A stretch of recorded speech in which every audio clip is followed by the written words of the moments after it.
This is Dominicimo Vox Lore, transmitting on sanctified frequencies, encrypted by codes older than the heresy itself. In this broadcast, we walk beside the reclusiarch, Merek Grimaldus, the Hero of Helsreach, a warrior priest who stood unbroken amid the pyres of a dying world, and who became more than mortal faith could contain. From the siege and ashes of Helsreach to the Crusades beyond the Rift, from flesh to legend, and from legend to eternity. Before we begin, answer the call. Strike the seal of subscription, swear your oath upon this channel. Join the crusade and stand among the faithful, so that the fires of law never fade. This is Dominicimo Vox Lore, and this is the story of faith that would not die. The path to becoming a Black Templar is not a journey of ambition, but one of endurance, of agony, and of absolute unwavering belief. From the moment he was selected, the boy who would become Merek Grimaldus was not told he had potential. He was told he had been chosen to die for the Emperor. If he survived the rites, the training, the pain, and the countless trials, then death could wait until the battlefield called. That, in truth, was the only promise ever made to him. Grimaldus' origins are shrouded, as is common with most initiates of the Black Templars. Recruited from one of the many feral or hive worlds visited by the chapter's recruitment fleets, his past was burned away in ritual and fire. His name, Merek Grimaldus, was not his birth name. It was the name granted to him when he was inducted, reborn beneath the shadow of the Sigismundian cross. Only the Emperor mattered now. All else, family, identity, weakness, was dead. The Black Templars do not operate from a homeworld. Their fortress monastery is the Eternal Crusader, a vast battle barge that sails the void like a floating cathedral of war. It was aboard this sanctified vessel that Grimaldus began the first of his many agonies. The trials of neophyte induction in the Black Templars are not designed to teach, they are designed to purge. Potential aspirants are given to the sword and the sermon. They fight, they bleed, they pray until their voices break and their bodies betray them. Those who falter are discarded. Many die, some are simply deemed unworthy. The Black Templars do not mourn their losses. The Emperor requires only the worthy. Grimaldus survived. His first crucible was not in the art of war, but in faith. Unlike other chapters, the Black Templars do not see belief as a secondary virtue. It is the essence of their being. Every bolt fired, every word spoken, is an extension of their unrelenting devotion to the Emperor of mankind. The Reclusium is the heart of this fervour, a sanctum of prayer and violence. Chaplains are the soul forgers of the chapter. Grimaldus was not merely destined to be a warrior, he was marked for something greater.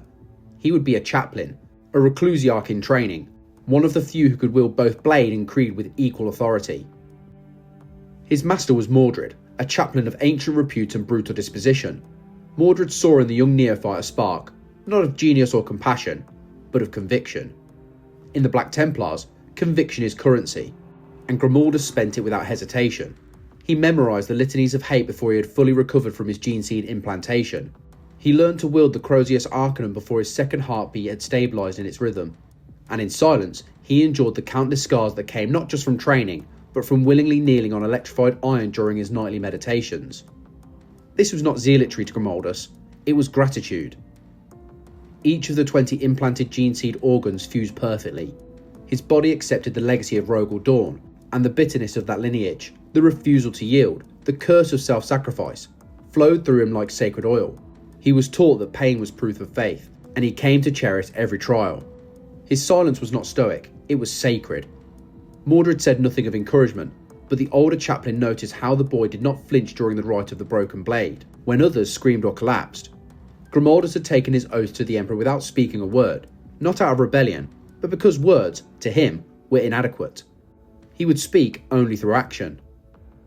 By the time Grimaldus was assigned his first crusade, he had earned the respect of his peers, not through camaraderie, which the Templars did not foster, but through certainty. He was not the fastest nor the strongest. He did not laugh or rally the neophytes. He simply did not fail. Whether it was in close quarter drills, simulated purging operations, or recitations of the sermons of burning, he delivered everything without hesitation or complaint. It was during these early crusades that the first stories of an unbreakable will began to circulate. On Govantis 9, he and 3 initiates held a crumbling chapel from a swarm of heretic militia for 3 nights without reinforcement. On the ash world of Endil, he led a charge against a bunker filled with traitor Astartes, emerging alone, dragging the broken corpse of a word-bearer behind him like a banner of victory. These were not tales of heroism, not to Grimaldus. These were expected. His eyes never shone with pride. His armour bore the scars, but not the polish. He refused ornamentation. Even the purity seals affixed to his shoulder guards were burned black to avoid drawing attention. But the Reclusium had already seen his path. After 3 crusades and a score of battles, Mordred took him to the scriptorium of the Reclusium, a sanctum of relics and record vaults lit only by candlelight and the flicker of holodiths showing saints in martyrdom. There, among the relic bones of long-fallen chaplains, Grimaldus was given his final test. He would walk alone into the reliquary of fire, carrying only a votive torch, and remain there for 3 days and 3 nights. Within those walls, incense choked the lungs, and the vision began. They always began. Chaplains were expected to face more than war. They faced the Emperor's gaze, and sometimes their own shame. Grimaldus emerged on the 4th day, his skin seared from the heat, his lips cracked and bleeding. When Mordred asked what he had seen, Grimaldus said nothing for several minutes. Finally, he whispered, "Nothing." Mordred's fist clenched, and his voice grew dark. "You saw no vision of the Emperor? No fire? No prophecy?" Grimaldus raised his eyes, and for the first time, his voice did not waver. "There was only silence, and in that silence I heard my duty." Mordred said no more. The next day, Grimaldus stood beneath the shattered blade of dawn aboard the Eternal Crusader, where chaplains of old had bled and sworn their vows. A circle of robed Astartes surrounded him, their croziers held high. When the rite was complete, he did not rise with pride, but with readiness. He was no longer just a warrior, he was a soulsmith, a chaplain of the Black Templars, and the galaxy would burn with his sermons. The Black Templars do not wait for war to find them, they seek it out, with relentless fervour, across the breadth of the galaxy. For a chaplain in training, war is not just a forge, it is the whetstone of belief. And so, following his initiation into the Reclusium, Merek Grimaldus was cast into that furnace once more, not as a student, not as a brother, but as a symbol. It was aboard the Eternal Crusader, the mighty fortress barge of the Black Templars, that Grimaldus began his service as a newly sanctified chaplain. Towering cathedrals of steel lined the vessel's eternal sprawl. In its vaults, relics of ancient campaigns were enshrined beneath flickering votive flames. And among these holy spaces, in the shadow of Sigismund's legacy, Chaplain Mordred continued his work. Grimaldus had passed the Reclusium's sacred trials, but his soul still needed tempering. The duty of a chaplain was more than to recite litanies or carry a crozius. He was to embody the Black Templars' most violent prayer, the living wrath of faith. And it was Mordred who would ensure Grimaldus did not become merely another priest in armour. Their rites were not conducted in silence. They were violent, firelit and raw. Each morning began not with meditation, but with the recitation of the Sermons of Dawn, shouted in unison while chains were drawn across the back to remind the body that pain sharpens focus. Their fists were bound in ceramite gauntlets, striking against the iron pillars of the Hall of Echoes, rituals that produced bruises, cracked bone, and deeper discipline. When he was not in prayer, Grimaldus was in the Hall of Remembrance, tending to the names of fallen Templars. Each name carved into the steel was to be memorised. Every warrior was a sacred syllable in the chapter's ongoing hymn of vengeance. Grimaldus knew thousands before his first campaign as chaplain. Despite this, he rarely spoke unless compelled. His words, like his strikes, were precise. Mordred saw in that silence not coldness, but focus. Drawing battlefield sermons, Grimaldus' voice did not rise to fevered pitch like others. He spoke with slow, furious control, each word landing with the weight of an oath. What set Grimaldus apart from other young chaplains was not his intensity, but his clarity. He understood that symbolism was not decoration, it was ammunition for the soul. The Crozius Arcanum he carried was not yet his own. It was a relic, passed between centuries of Black Templar chaplains. Each nick, each fracture in the shaft, each faded line of scripture told a story of unbroken wrath. He cleaned it by hand every day. But the most sacred rite of his early tenure came in the Vault of Echoes, a place few beyond the Reclusium had seen. Deep within the Eternal Crusader, beneath a statue of the Emperor kneeling in contemplation, lay the shattered blade of Rogal Dawn. Not a weapon, but a symbol. Sigismund had bent the knee before it. Mordred had bled beside it. Now, Grimaldus was led there by torchlight and told to kneel. He did not ask why. He did not look up. In silence, his forehead pressed to the cold metal, Mordred spoke only once. "This is the sword that broke but never yielded, as must you." The ceremony was not recorded. The vow he took in that chamber was never written. It was personal, between him, the Emperor, and the ghosts of every chaplain that had knelt there before. In the following months, Grimaldus was assigned to serve alongside a full Crusade force. While still shadowing Mordred and higher-ranking chaplains, he was given increased autonomy, leading battlefield sermons, issuing final rites, and counselling initiates on matters of sin, pride, and doubt. It was during one of these crusades, on the planet of Kellyan Prime, that his conviction was tested. The world was in rebellion, overrun with cultists bearing the sigils of the Dark Gods. A tide of blood-worshipping heretics had taken the spires of the capital and turned them into temples of slaughter. Grimaldus' crusade force landed amidst the ruin, with orders to purge the cities one by one. Inside a cathedral desecrated by the enemy, Grimaldus found a group of civilians, hungry, terrified, clinging to the ruined iconography of the Imperial Creed. His battle brothers would have passed them by, they were not the mission. But Grimaldus ordered a halt. He commanded the initiates to assist in recovering the icon fragments, and personally restored a shattered aquila over the altar using the butt of his crozius as a hammer. It was not sentiment, it was doctrine. To Grimaldus, every symbol of the Emperor defiled by the heretic was a battlefield of its own. If those symbols were not reclaimed, then the war could not truly be won. That philosophy would define his leadership style, setting him apart from even the most zealous of his peers. Upon returning to the Crusader, Mordred questioned him. "Why waste time on relics when the foe still drew breath?" Grimaldus replied, "The foe will always draw breath, but what they steal from us, they must never keep." In time, Mordred grew old. His bones ached even within his power armour. His once mighty crozius needed to be passed on. Though he never said the words, the choice was clear. Grimaldus had not just met expectations, he had surpassed them. On the day of Mordred's death, the old chaplain was interred in the Tomb of the Faithful Silence, among the greatest priests of the Black Templars. His crozius, its half blackened, its head shaped like a roaring lion, was passed to Grimaldus, not as a gift, but as a burden. A new reclusiarch was rising, and he did not ask for glory, only war. The world of Armageddon was no stranger to war. It had burned before, first beneath the firestorms of Angron's heresy, then in the second great invasion of Ghazghkull Thraka. But by the end of the 41st millennium, the planet's skies turned black once more, and this time, the fire would not pass quickly. When the call for aid reached the Black Templars, it was not a plea, it was an invitation. War was sacred, war was prayer. Armageddon's third war was to become a cathedral of destruction, and the Black Templars would be among its most zealous preachers. High Marshal Helbrecht responded in force. 3 Crusade fleets were dispatched, each led by battle-hardened commanders.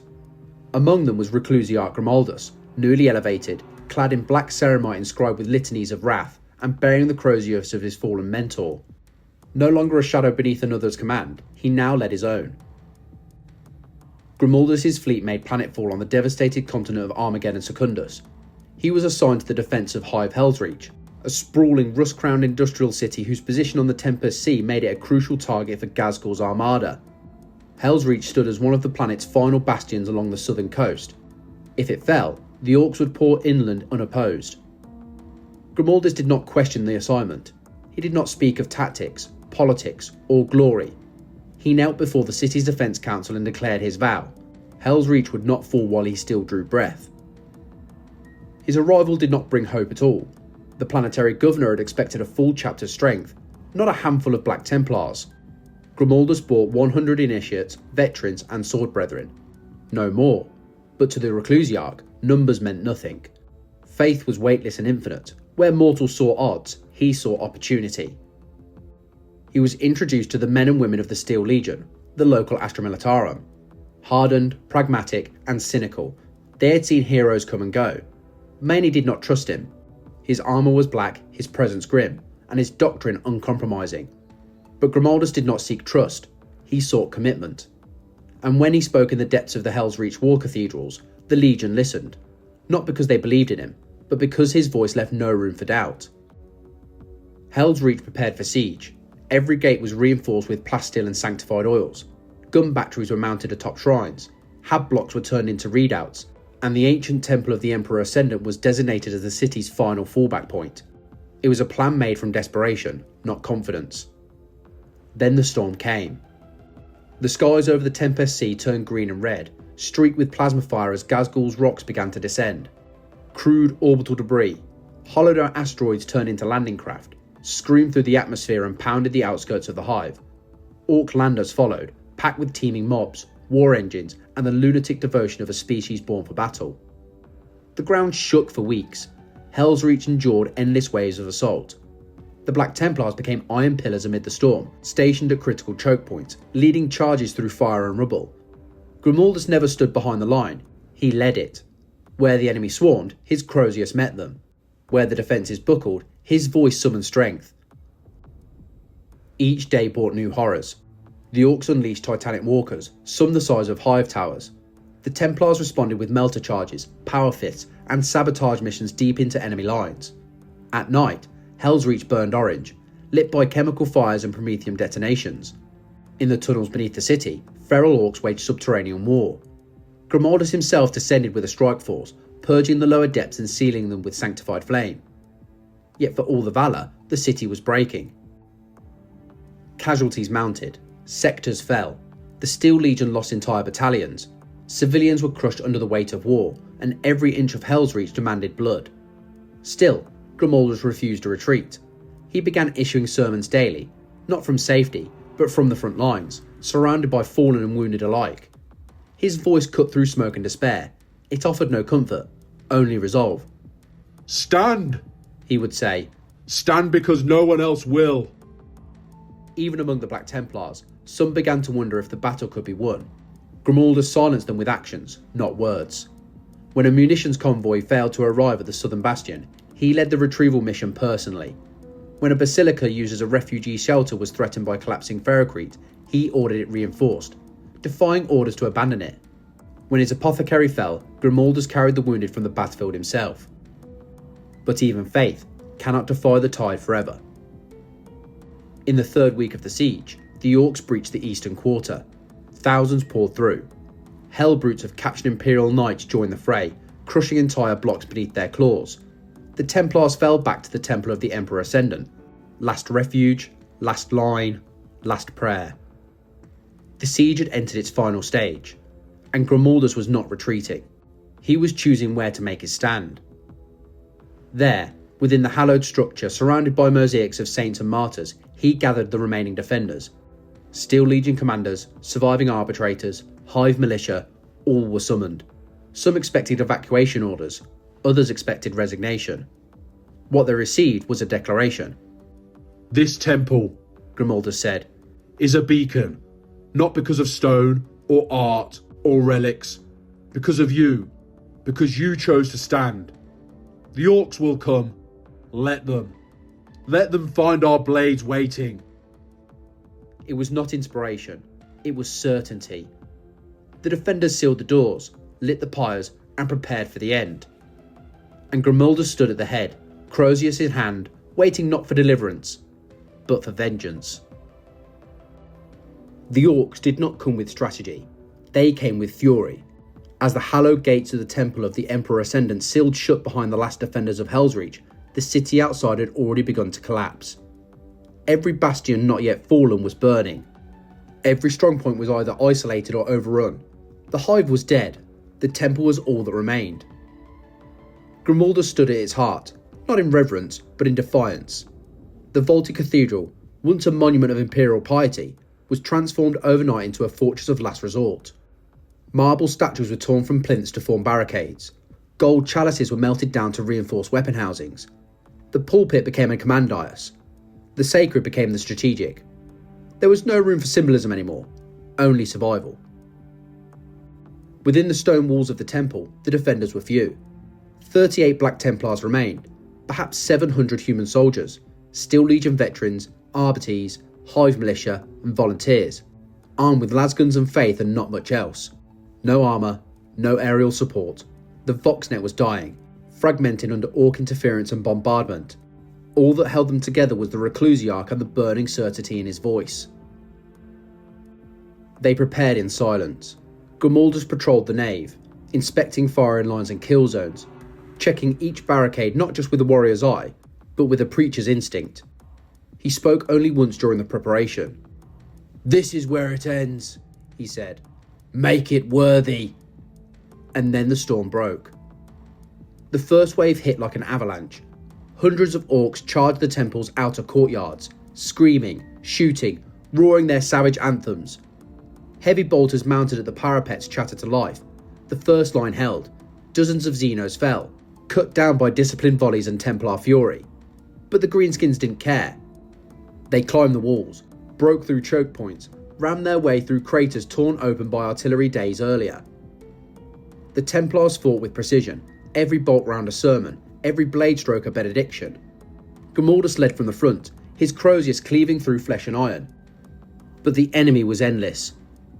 The second wave brought heavier units, stompers, death dreads, mobs of mega knobs in scrap-plated armour. The temple's outer walls cracked under rocket fire. Grimaldus ordered fallback positions inside the transept. As the orcs surged forward, the defenders fell back with brutal efficiency, setting traps, detonating charges, pulling wounded with them. They fought not for the city, but for the metre of ground beneath their feet. Inside the main chamber, the ceiling had begun to fall. Dust drifted like incense from above as concussive impacts rattled the stained glass windows. Grimaldus barely noticed. His voice did not rise. He did not rally with theatrics. He simply called positions, reinforced discipline, and executed precision counterstrikes wherever the enemy broke through. When a breach opened at the southwestern wall, he arrived before the orcs could fully exploit it. 3 Templars fell there, cut down by a shock assault. Grimaldus answered not with vengeance, but with erasure. The orcs were driven back in minutes, their corpses burned in purifying flame. Still, they came. The third wave was chaos. The orcs had bought one of their looted titans, a staggering monstrosity cobbled together from rusted plates, imperial wreckage, and manic mechanical heresy. It fired a plasma blast directly into the temple's facade, cratering the outer sanctum and crushing 3 columns. Half the nave collapsed in the explosion, and for a moment, all was silence. Then Grimaldus rose from the dust. Covered in ash and blood, his armour cracked but unbowed, he hauled himself from the rubble with a cry that echoed through the broken chamber. He rallied the wounded, recovered fallen weapons, and re-established a firing line within the smoking ruin. The temple was no longer a structure, it was a tomb, and they would defend it as such. The defenders began to fall in greater numbers. Box lines failed, ammunition dwindled, power cells overheated and melted, lasguns turned into clubs, yet Grimaldus moved like a revenant, appearing wherever the line thinned, striking down invaders with wrath and ritual. At the siege's lowest point, only a handful of Templars remained. The Steel Legion was scattered, the inner sanctum was collapsing, and still no retreat was called. In the darkest hour, Grimaldus stood atop the altar, a cracked obsidian platform slick with blood and sacred oil, and faced the orcs as they tore through the last gate. Flames licked the walls, the Emperor's statue crumbled behind him, the sky above had turned green with ash, and he raised his croziers, not to lead an attack, but as a challenge. "This is the threshold," he said. "This is the line you do not cross." The orcs charged.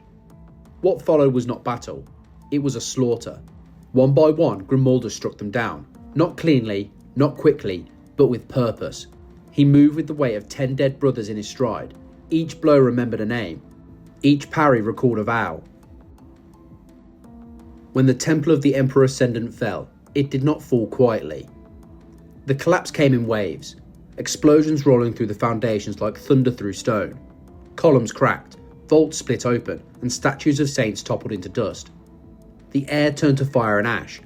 The storm outside raged with the voices of 1,000 orcs, drowning the last hymns of the dying. And in the centre of it all, Grimaldus stood. He fought until there was no more light, until even the sacred oils burned black. He was the last to fall, buried beneath the weight of a city's faith, entombed in the ruins of his own defiance. The temple became a tomb, and Helsreach burned around it.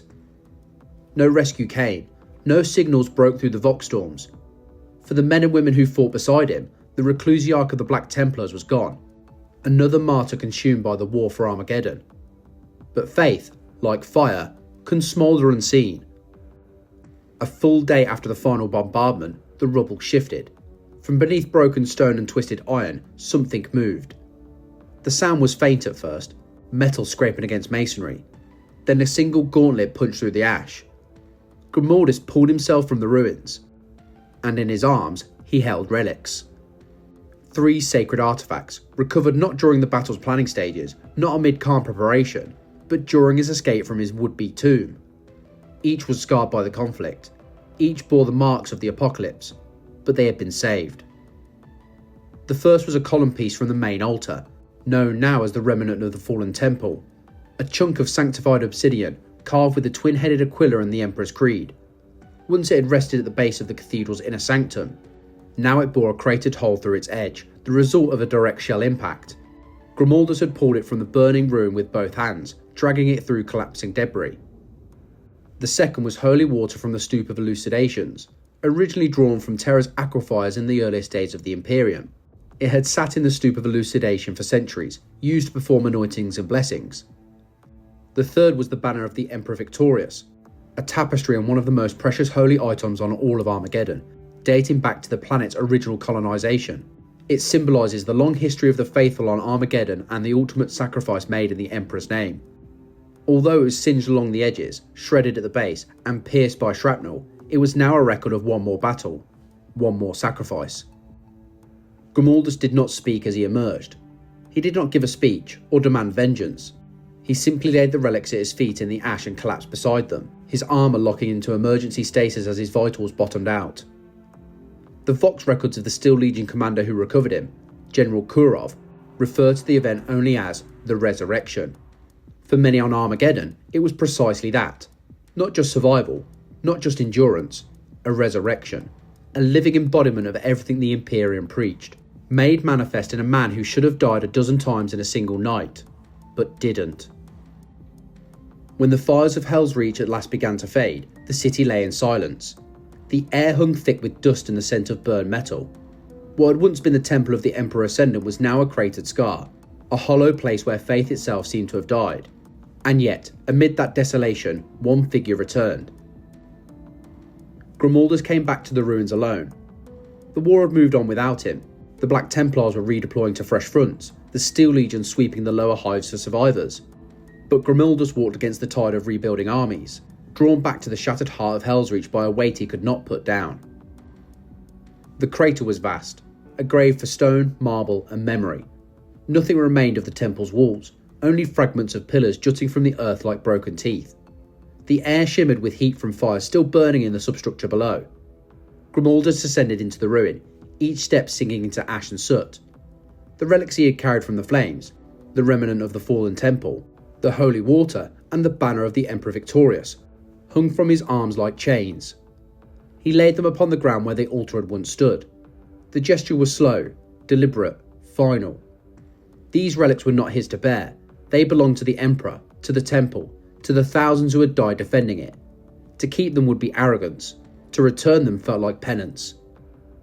Grimaldus knelt in the dust for a long time. No hymns came. No prayers reached his lips. There was only the sound of wind whistling through the ruins, carrying the faint echo of a city that no longer lived. It was then that others arrived. Commissar Yarrick came first, the Iron Hero of Armageddon, his coat tattered and his bionic eye still glowing beneath its hood. Beside him walked General Kurov, gaunt and exhausted from weeks of command. Behind them trailed a small company of priests from the ecclesiarchy, their censers swinging low, spilling smoke that did nothing to cleanse the air. They found Grimaldus kneeling amid the wreckage, motionless. The relics glimmered faintly through the haze. The old men said nothing. They simply watched as the reclusiarch stared into the ash, his black armour cracked and blackened, his shoulders bowed under the weight of what he carried. Word of his survival had already reached the upper hives, spreading like rumour, like miracle. The sight of him now, still alive, surrounded by the remnants of a temple that had burned to nothing, struck even these hardened soldiers silent. They did not interrupt. They did not attempt to take the relics from him. Some later said it was Yarrick who first realised the truth, that Grimaldus had not come to claim the relics, but to return them, and that doing so would deny the Imperium a living symbol it so desperately needed. It was decided then, not by decree, but by understanding. The relics would not stay in the ruins of Helsreach. They would walk again, carried into the stars as a testimony that faith could not be buried. General Kurov petitioned the ecclesiarchy on Armageddon's behalf, and the priests, awed by the reclusiarch's endurance, gave their blessing. The relics were re-sanctified and dedicated to the Crusade itself. When Grimaldus finally rose, he did not protest. Duty demanded obedience, and perhaps, deep within him, he knew that this is what the Emperor had intended, that the temple's spirit was never meant to rest. When all was prepared, Grimaldus returned once more to the crater. He stood there for hours, saying nothing. Around him, the wind carried the ash of the fallen across the scorched horizon. He left a single candle burning at the crater's edge. Those who saw it said the flame bent in the wind but never went out. When the Black Templars departed Armageddon, the sight of the Reclusiarch's procession lingered in the memories of all who watched it.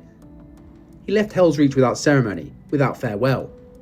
The ashes of the city trailed behind him, carried on the wind as if to follow. The Emperor had spared his life, but not his rest. From that day onward, the relics of Helsreach marched with him into every war that followed. They were the last remnants of a dead temple, and living proof that even when faith burns to ash, it still endures. Time did not erode Grimaldus' memory of Helsreach, it hardened it into ritual. Every crusader carries scars, but his were mobile, monuments that walked beside him. 3 Cenobite servitors followed him wherever he went, their silhouettes black and immense against the pallid glow of the void ship corridors.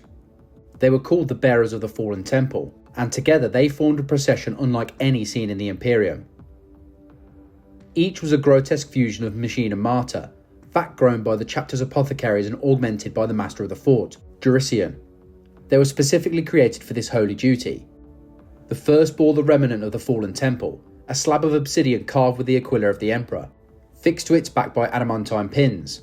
Hydraulic limbs gripped the stone as if it was in eternal penance. The second carried the sceptre of anointing, which carried the water from the stoop of elucidation. The third dragged behind it the banner of the Emperor victorious, stitched with the names of those who had died at Helsreach and ringed with wax seals from every crusade that followed. They never spoke, they never slept. Their servos whined prayers in binaric tones, forming a constant backdrop to the Reclusiarch's own muttered litanies. When Grimaldus marched to war, they marched behind him. When he knelt in prayer, they mirrored the gesture, lowering relic and banner until they touched the earth. To some, the spectacle bordered on heresy. To others, it was divinity in motion. To Grimaldus, it was obligation. The bearers were not servants, they were reminders, living proof that faith survives in its own destruction. He did not revere them. He maintained them with the same care he afforded his weapons, tightening bolts and reanointing servo motors with sacred oils. In the quiet hours between campaigns, he recorded maintenance rites in a book of iron, each line etched by his own hand. Let the relics stand where men cannot. The first time he led them into battle was on the world of Belethor's Reach. The system had fallen to orc infestations that had mirrored the early days of Armageddon. Grimaldus' strike force descended amidst a siege that echoed the old war in every terrible detail. When the bearers emerged from the Thunderhawk's hold, even the veteran guardsmen faltered. They had expected reinforcements. They received a pilgrimage. Grimaldus advanced at the head of his warriors, chanting the Catechism of Fury. The servitors' heavy feet sank into the mud with each measured step, dragging the relics through the mire. Where they passed, morale ignited like a fuse. The soldiers followed as if following the Emperor himself. The orcs didn't understand the fear that spread among the humans. It wasn't of death, but of failing the image they marched behind. When the battle reached its bloodiest hour, a basilica overlooking the defence lines began to collapse under shellfire. Grimaldus signalled no retreat. He ordered the servitors forward instead, using the relics themselves as cover. The obsidian slab took the brunt of the impact, splintering but not shattering. Behind it, the Templars and Guardsmen formed a line, holding until reinforcements arrived. When the smoke cleared, the men of Belethor's Reach spoke of a miracle. The relics, scarred by shellfire, stood upright among the corpses and craters, surrounded by kneeling soldiers. Grimaldus, drenched in oil and blood, raised his croziers and proclaimed not victory, but remembrance. We are dust, he said, and even dust can burn. From that moment, wherever he went, the bearers became part of the myth. On Hydrus 3, they walked through acid rain while defending an aqueduct network. On Sanctum Prime, they were seen atop the city's walls, framed by lightning, the banner tearing itself ragged in the storm. And on Rathgar's moon, they marched across open void, tethered by grav chains, to reclaim an orbital shrine lost to heretics. Each time, the relics grew more damaged, yet Grimaldus refused to replace them. "Scars," he told his apprentices, "are scripture written by battle." By then, his retinue had grown. Initiates sought his service as a rite of passage. Chaplains from other crusades requested to fight beside him, believing proximity to his procession was a blessing. Helsreach tolerated the fervour. He understood that these displays, while bordering on zeal, fortified the chapter's spirit at a time when faith across the Imperium was fracturing. And faith was fracturing indeed. The Great Rift had torn reality in two. Warp storms devoured entire sectors. Even Holy Terror felt the shadow of unreality pressing upon its light. Amid this cataclysm, Grimaldus' small, relentless procession became a beacon, a literal pilgrimage of stability in a galaxy gone mad. The bearers carried more than relics now, they carried hope. Wherever Grimaldus fought, mortals gathered behind him, forming what the Guard began to call the Procession of Fire.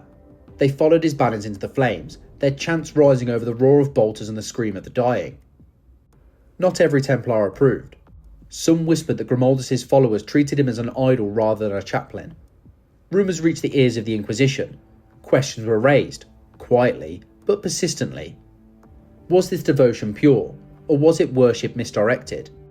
The ecclesiarchy dispatched envoys to observe his crusade. One such priest, a canoness preceptor named Verena, approached him during a campaign on the world of Christ. She found him standing alone amid the dead, the servitors behind him still humming their endless hymns. "Do you know," she asked, "they call you the living relic?" Grimaldus did not look up. "I am flesh," he said. "Relics do not bleed." "But they kneel when you pass," she pressed. "They say miracles follow you." He turned at last, his helm lenses burning faintly red. "If faith returning to the faithless is a miracle," he said, "then let it be one, but it is not mine." The canoness said nothing more. Her report to Terra was simple. "He believes, therefore others do." Over the decades that followed, Grimaldus' procession became both feared and revered. To the Orcs and Heretics, it was a death march. To the Imperium, a living symbol of resilience. The servitors, impossibly, endured every battle. Their frames were pitted, their limbs cracked, but they never fell completely. Some claim the relics themselves sustained them, bound by a power older than science. Helsreach once asked if they ever rested. Grimaldus answered, "Faith does not rest."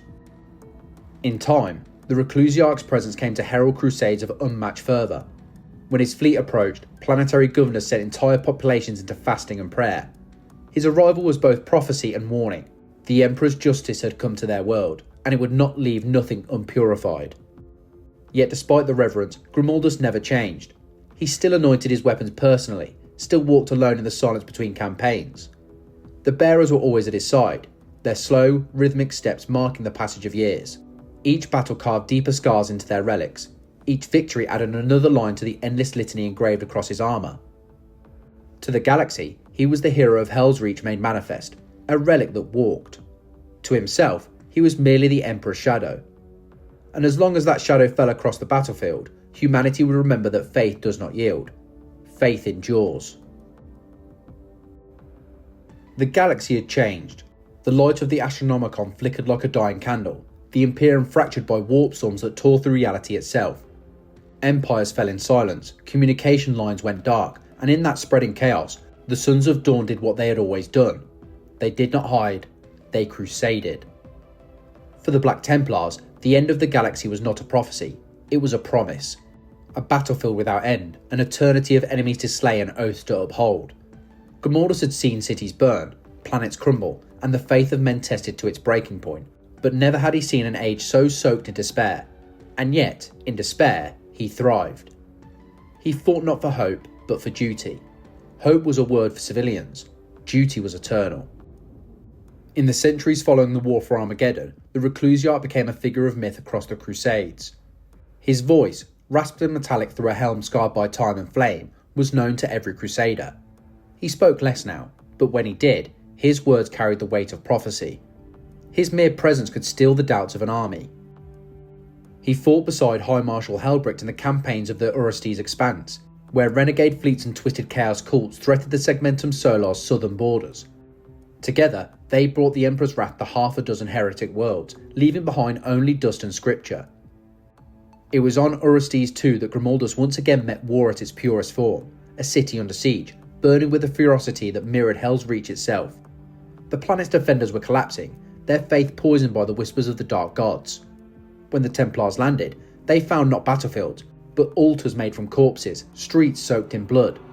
The heretics' leader, a corrupted cardinal, had built an effigy of the Emperor from the bones of his victims, crowning it in fire as a mockery to the divine. Grimaldus led the assault personally. His servitors trudged through the flames, the relics of Helsreach gleaming faintly through the smoke. The sceptre of anointing glowed brighter than ever, its holy water untouched by the inferno around it. Soldiers followed him as though his shadow alone warded off corruption. He stormed the cardinal's citadel with 40 Templars, none left unscarred. Grimaldus himself fought through ranks of demon-maddened priests, his Crozius a blur of fire and ash.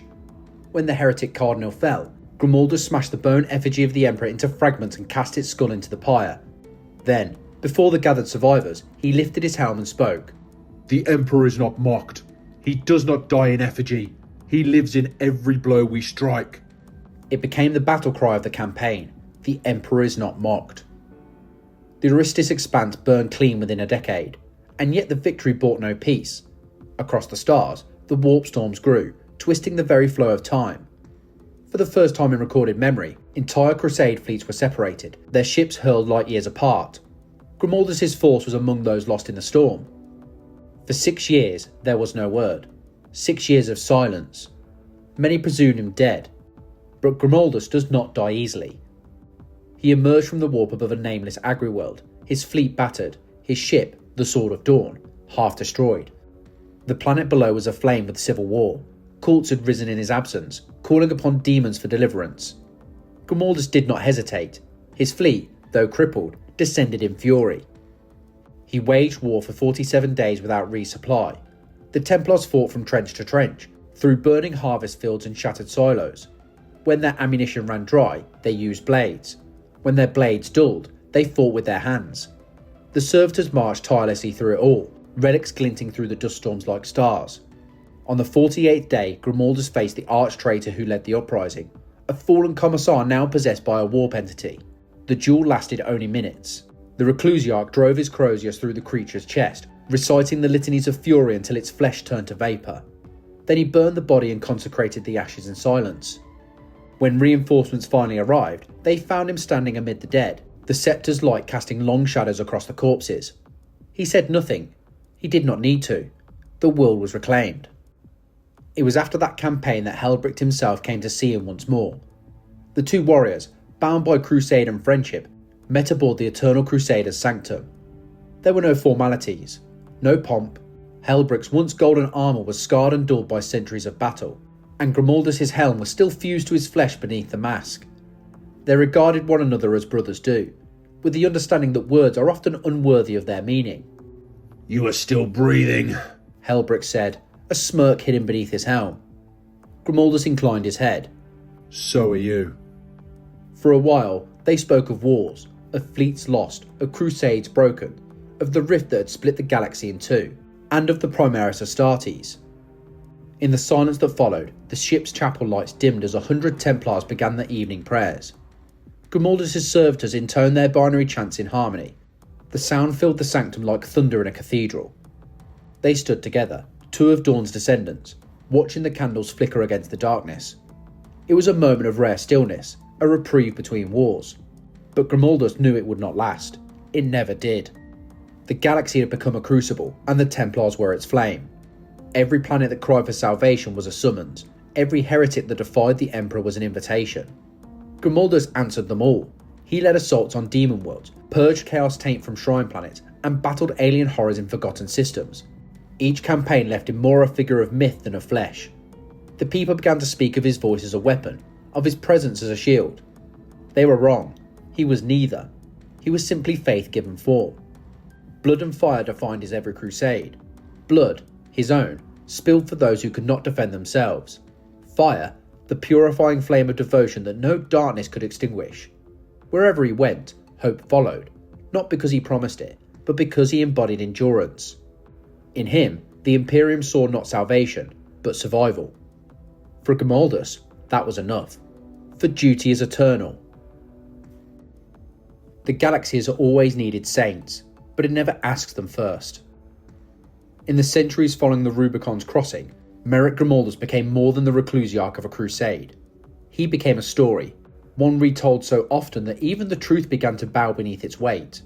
Across the Segmentum Solar, soldiers lit candles before his image. Pilgrims whispered prayers that bore his name alongside the Emperor's. Worlds he had never seen claimed him as their patron.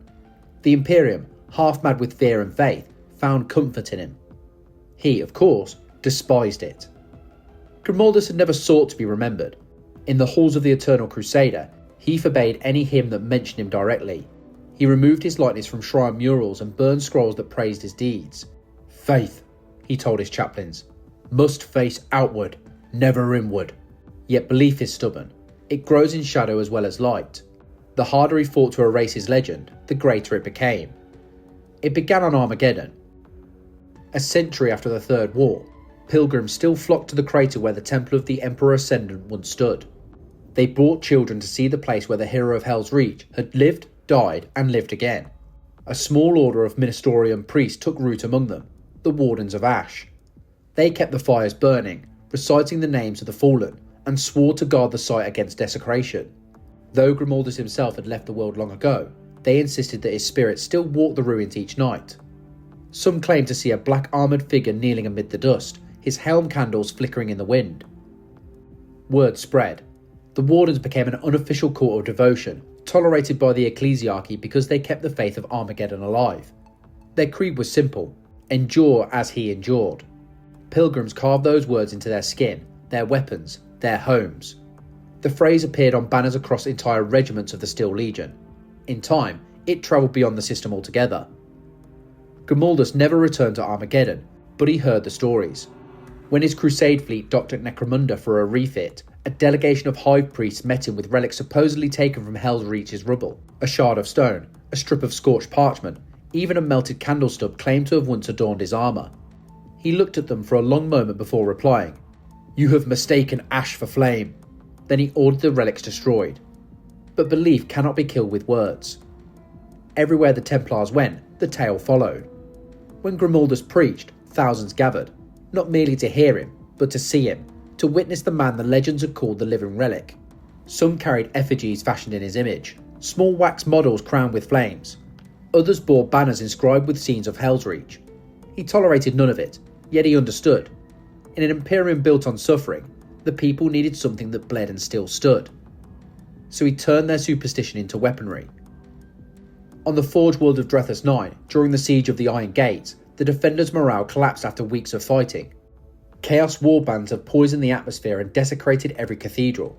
When Grimaldus arrived, he forbade the rebuilding of statues or icons. Instead, he commanded the population to carve their oaths directly into the steel walls of the Manufactoria.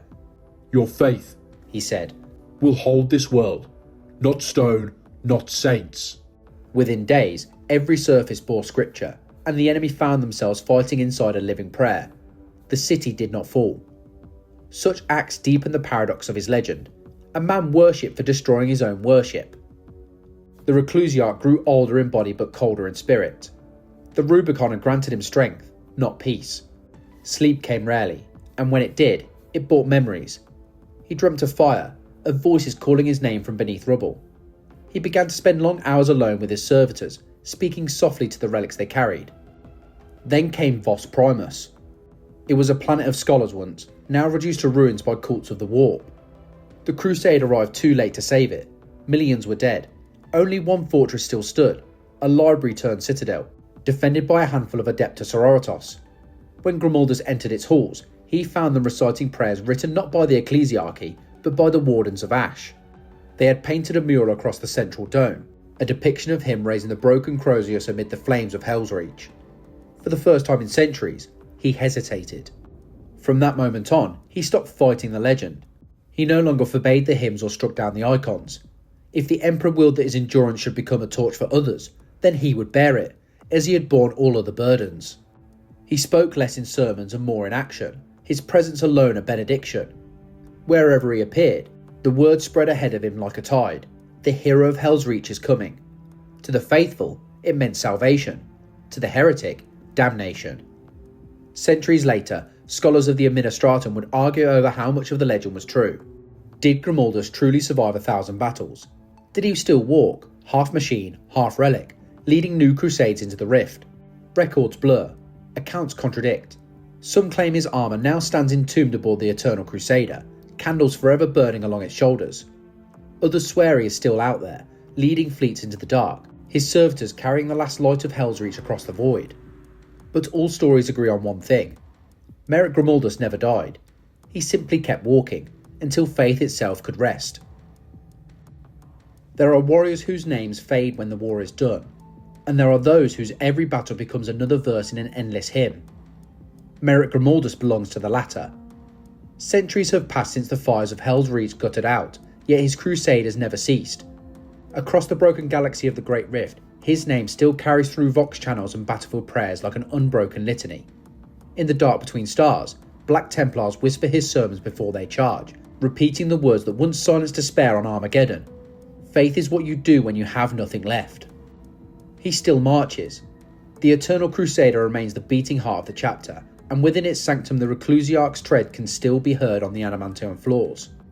The bearers of the fallen temple walk behind them as they always have, the sceptre of anointing carrying the holy water glowing with a steady light that not even the warp can dim, the banner of the Emperor victorious whipping in the recycled air like a living flame, and the remnant of the temple etched deeper with every campaign's scars.